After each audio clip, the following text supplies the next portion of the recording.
Overcooked is out this week, and if you haven't heard of it, you really should give it a try. It's local co-op, so it harks back to the days when you had to actually be in the same room as a person to be able to shout obscenities at them when they beat your high score. But aside from that, it's a fast, frenetic, and ultimately very silly game about cooking. You and your cohorts will be tasked with coming up with increasingly complex recipes in kitchens that certainly do not meet basic health and safety regulations. Well, we could probably do without the onion soup, whose burgers don't look half bad. Terrorists, right? Now, please, stay right here. Enjoy the crab rangoon. Don't move. I will be right back. Another gaming dish we really wish we'd tried is Far Cry 4's Crab Rangoon. Not only because they come with Pagan Min's personal recommendation, they're these little triangle pastry puffs, by the way, stuffed with cream cheese, crab, and garlic.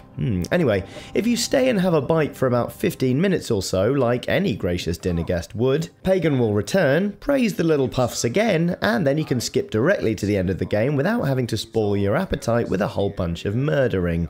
Delicious! The crab rangoon, right? It's... Anyone got any plum sauce for these? While Pagan's decadent spread was beautifully presented and really did leave us feeling quite peckish, we wouldn't be so quick to try a bite of Streets of Rage 2's roasted chicken. There certainly wouldn't be any points given for presentation, given that you find the majority of them under a bin, but growing boys and girls like Axel and Blaze need their protein, and so long as you wipe the bin juice off first, it'll go down a treat. I mean, look, it comes with its own little plate and everything.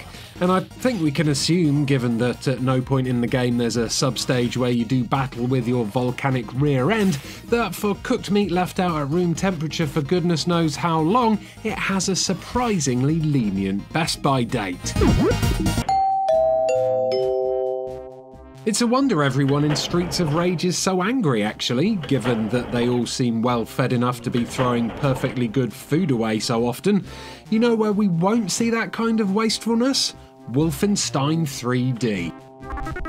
I mean, sure, the Nazis leave their dinner just lying around on the floor, but, well, they've done worse, and ain't that the understatement of the century? And while it's never been scientifically proven that scarfing down extra portions of chicken can fix bullet holes, you can always change up the menu with a side helping of dog food. I mean, sure, it's probably old, dry and unfit for human consumption, but one-man armies can't be choosers and it will restore a little bit of your health in a pinch. The vegetarians among us are bang out of luck though. Sorry guys. Final Fantasy 15 isn't out yet, but it's already got our taste buds tingling with promises of a cool-looking new cooking mechanic. Collect ingredients and you can make complex meals that are way too fancy for a campsite cooking fire. I'm fairly sure only a prince in a Final Fantasy game could rustle up dry-aged, tender roast stew with little to no prep space. It's about as probable as the guy's hair. Eggs in a basket, teriyaki skewers, chicken and mushrooms in white sauce, whatever meat this is, it's all a bit rich for my blood. I'll just stick with this delicious flame-roasted toast. But if you're having chicken wing withdrawal, don't worry, this guy has you covered.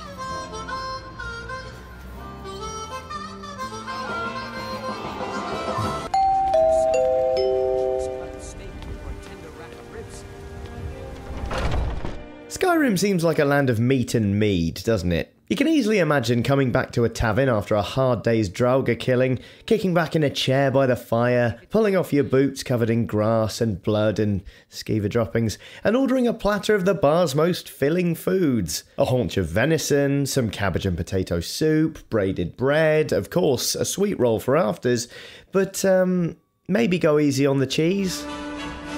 Yeah?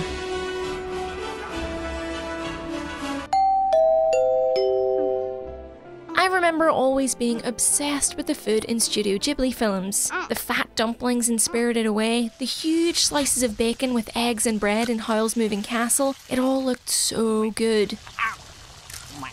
Studio Ghibli's game, Ni no Kuni, however, went for a sweet over savoury approach. Treats are items that you feed to your familiars, and the full rundown of what's on offer reads like a trip to Willy Wonka's chocolate factory. Snowdrop bonbons, creamy flan, sarsaparilla sundae, salted ice cream, and golden pie. All well and good for an occasional indulgence, but when that's all you're feeding the little mites and then sending them off to battle, well, that's not really enough nourishment, is it? Ugh, it's Poke Puffs all over again. You know how foie gras works, right? Stop giving these animals cakes. French fancies are for people, and I'm ready to do my part to make sure no Pokemon has to endure eating this rich, creamy, fondant-covered treat again.